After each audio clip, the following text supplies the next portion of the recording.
যেই তিন ব্যক্তির কথা আজকে আমরা শুনছি দেখছি, professor doctor Amirul Islam Chowdhury, doctor Ferdous Kadri এবং প্রয়াত সৈয়দ মনজুরুল হাই আমাদের বাবা, ওনাদের মতো গুণীজনদেরকে মনে রাখা এবং ওনাদেরকে দিয়ে নতুন নতুন গুণীজন তৈরি করা, এরকম একটা মহৎ উদ্যোগ আমরা মনে করি বিশেষ করে এই মুহূর্তে বাংলাদেশে খুব দরকার।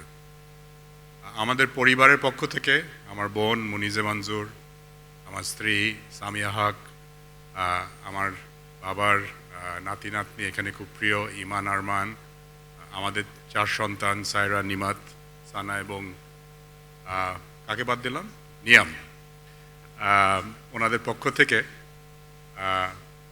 এবং এপেক্সের পরিবার যারা আমার সহকর্মী এখানে আছেন, বিকজ এপেক্সের পরিবার আমার বাবার জন্য ওনার নিজের পরিবারের মতো ছিলেন।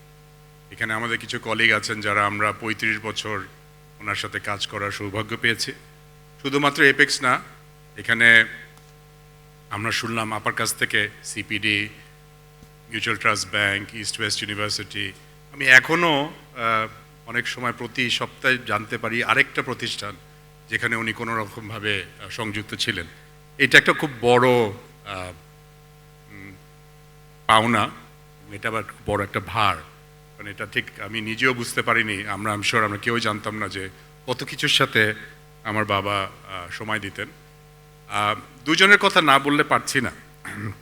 একজন হচ্ছেন ডক্টর কাদরী, কারণ আমাদের সম্পর্ক ইটস রিয়েলি অ্যামেজিং। আমরা আজকে যাকে এখানে সম্মাননা দিচ্ছেন sir professor doctor Amirul Islam Chowdhury, doctor Ferdous Kadri, কিন্তু ওনার স্বামী আমাদের জন্য উনি ছিলেন আবার কাদরী স্যার। এবং খুবই আমার কাছে খুব মজা লাগছে যে আমাদের প্রয়াত মা নীলুফার মঞ্জুর সানবিম স্কুলের প্রতিষ্ঠাতা এবং ডক্টর কাদরী, ওনারা সানবিম স্কুলের যে একটা ট্রান্সফরমেশন করে গেছেন, কাদরী স্যারের কথা আমরা এখনও গভীর শ্রদ্ধা এবং ভালোবাসার সাথে স্মরণ করি। সো আপা, thank you for sharing doctor Qadri sir with us. শেষ কথাটা আমি এইভাবে বলতে চাই যে তিনজনের আজকে আমরা সম্মাননা দেখছি বা করছি, তিনজনের জীবনে আমি কয়েকটা গুণ না বলে পারছি না।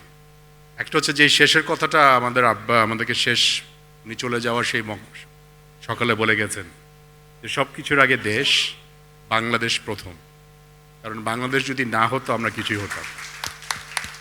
সব কিছুর আগে দেশ, বাংলাদেশ আগে।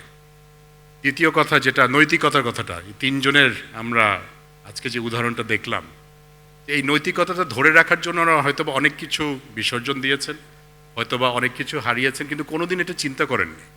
ওনাদের জন্য এইটা ছিল সবচেয়ে বড়। এবং তৃতীয়টা হচ্ছে মেধা। ওনারা নিজেদের মেধায় সব কিছু করেছেন, কেউ ওনাদেরকে করে দেননি। এবং এই মেধা দিয়ে নৈতিকতা ধরে রেখে এই দেশটাকে ভালোবেসে আমরা এই দেশটাকে আরও ভালো করব, আমরা একটা ভবিষ্যৎ তৈরি করব এই দেশটা সবার জন্য, এবং এই দেশে আমরা সবাই থাকবো।